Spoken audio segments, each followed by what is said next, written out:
gama de utilaje de foraj orizontal dirijat.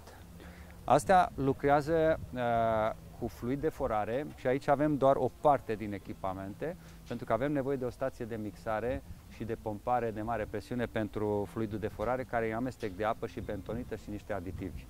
Formează un noroi în interiorul pământului mărunțit.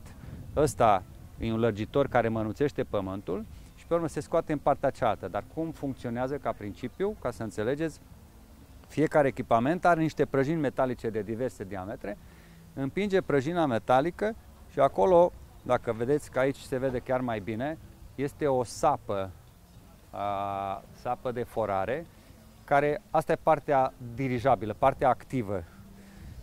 Asta care se învârte și dacă vrem să ocolim un obstacol, atunci doar împingem și datorită acestei teșituri o să tindă să meargă în partea opusă. Întoarcem, atunci o să meargă încolo, coborâm sau urcăm. Și aici avem o sondă pe care noi o detectăm cu ajutorul echipamentului de localizare, la ce adâncime, la ce înclinație este, în ce unghi este rotit, pe temperatură și așa mai departe, astfel încât să putem să ocolim anumite obstacole. Fiecare utilaj face același lucru, doar la altă scară.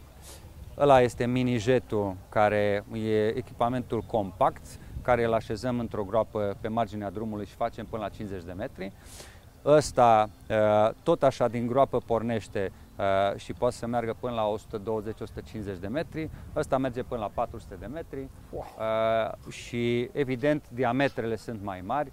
Ăla face până la 225, ăsta până la 355, 300, chiar 75 și ăsta face până la 650 diametru țeavă de polietilenă.